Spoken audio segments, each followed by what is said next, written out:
બાબતમાં શાળાના શિક્ષકે બાળકી સાથે હડપલા કર્યાની ફરિયાદ નોંધાઈ.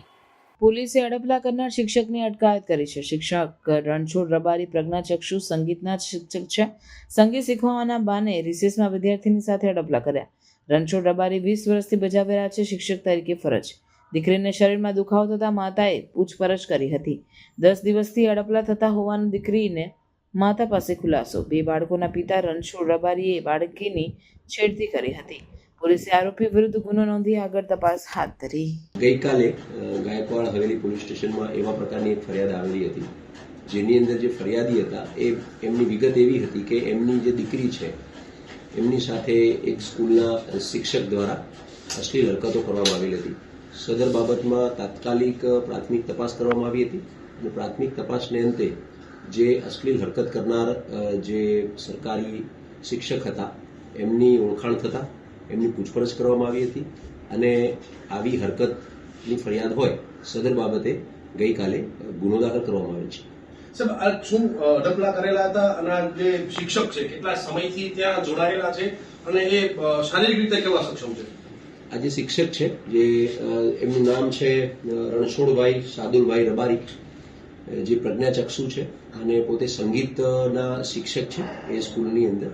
અને સંગીત શીખવાડવાના બહાને વિશેષ દરમિયાન વિદ્યાર્થીનીને પોતાના રૂમમાં બોલાવી અને એમને શારીરિક હડપલા કરેલા છે અને તેઓ લગભગ 10 વર્ષથી પોતે આ ફરજ બજાવી રહ્યા છે.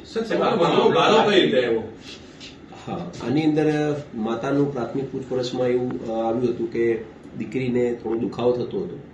એના અનુસંધાનમાં એમને કોઈને બતાવ્યું અથવા પૂછ્યું ત્યારે દીકરી સાચું બોલે છે અને કહે છે કે મારી સાથે લગભગ 10 દિવસથી આ પ્રકારનું થાય છે. પછી માતાએ દીકરી સાથે અત્રે ફરિયાદ આપેલી હતી. સર, ફરિયાદ બાદ અન્ય કોઈ ભોગ બનનાર સામે આવ્યા હોય, અન્ય કોઈ વિદ્યાર્થીની સાથે આવું કર્યું હોય એવું કંઈ સામે આવ્યું છે કે? ગઈકાલે આપણે ફરિયાદ દાખલ કરેલ છે. ફરિયાદના અનુસંધાનમાં આગળની તપાસ ચાલુ છે.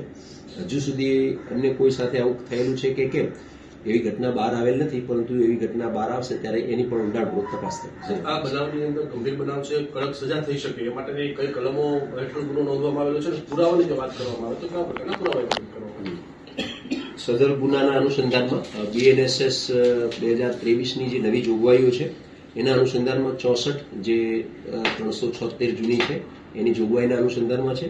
સાથે સાથે ભોગ બનનારની ઉંમર નાની હોય પોક્સોની કલમો પણ એડ કરવામાં આવેલી છે અને સદર બાબતમાં સાક્ષ્યનો પણ ઉપયોગ કરી ભોગ બનનાર અને ફરિયાદી નાઓના નિવેદન પણ લેવામાં આવેલ છે અને નામદાર કોર્ટ રૂમનું પણ આમના નિવેદન ભવિષ્યમાં તપાસના કામે લેવામાં આવશે. એટલે આરોપીને કડકમાં કડક સજા થાય તે માટેની તૈયારી કરવામાં આવી છે. આરોપીનું બેકગ્રાઉન્ડ શું છે? મેરિડ છે, કુંવારા છે અને બાળકો છે? શું છે આરોપીનું બેકગ્રાઉન્ડ? હા, આરોપી છે એમના 2 બાળકો છે અને 2માં એક પુખ્ત અને એક માઇનર બાળક છે.